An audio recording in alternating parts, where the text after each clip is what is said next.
Hello everyone, পাইথনের Bangla video টিউটোরিয়ালে আপনাদের স্বাগতম। আমি মোহাম্মদ মিজানুর রহমান মানু। তো এর আগের ভিডিওতে একটি প্রবলেম ছিল। প্রবলেমটা হচ্ছে এরকম একটা ত্রিভুজ আঁকানো। তো আমি আগে প্রবলেমটি সলভ করে দেবো।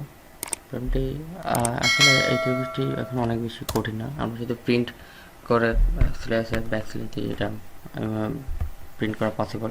তো আমরা প্রিন্টার ফাংশন ইউজ করি, কারণ আমরা জানি প্রিন্টার ফাংশন দিয়ে কোনো কিছু প্রিন্ট করা হয়।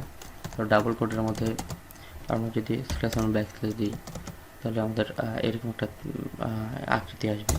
তো আমরা এই বাকি প্রথম দুইটির উপর ডিপেন্ড করে বাকি স্ল্যাশ এবং ব্যাক স্ল্যাশগুলো নিব।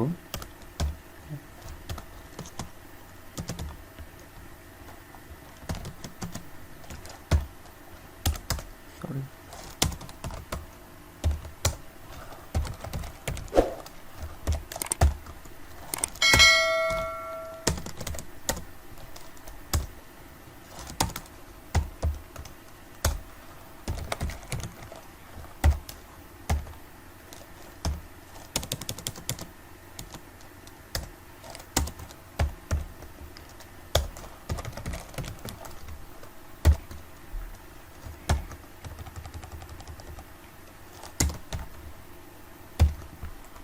এখন যদি আমরা প্রোগ্রামটি রান করি, তাহলে এটার মধ্যে আরেকটা ত্রিভুজ হয়ে গেছে।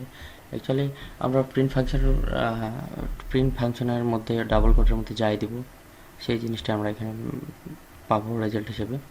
তো এখন এই যে কোটেশনের ভিতরে যা আমরা দিই, সেটা হচ্ছে কিছু এরর আছে। আমি আজকে সেই এররটা নিয়ে কথা বলবো। সেই এররটি হচ্ছে আমাদের আগের যে প্রোগ্রামটা ছিল হ্যালো ওয়ার্ল্ড যে প্রোগ্রামটা ছিল, এখন আমরা যদি এখানে যেমন ডাবল কোটেশন দুই পাশে ইউজ করি, তাহলে সিঙ্গেল কোটেশনকে দিলে কী হয়?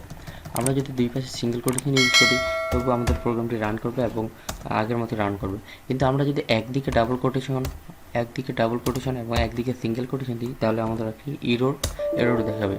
এরর দেখাচ্ছে অলরেডি এখানে এরর দেখাচ্ছে, যার ফলে প্রোগ্রামটি রান করবে না। কারণ হচ্ছে আমরা হচ্ছে এক পাশে সিঙ্গেল কোটেশন দিচ্ছি, আরেকদিকে ডাবল কোটেশন দিচ্ছি। তার জন্য এখানে একটা এরর দেখাচ্ছে while scanning লিটারেচার। তো আমাদের যদি আমরা ইউজ করি দুই পাশে সিঙ্গেল কোট অথবা দুই পাশে ডাবল কোট। তো ওয়েলকাম টু নেক্সট ভিডিওতে দেখাচ্ছি ইনশাআল্লাহ। সবাই ভালো থাকবেন, সুস্থ থাকবেন। ধন্যবাদ।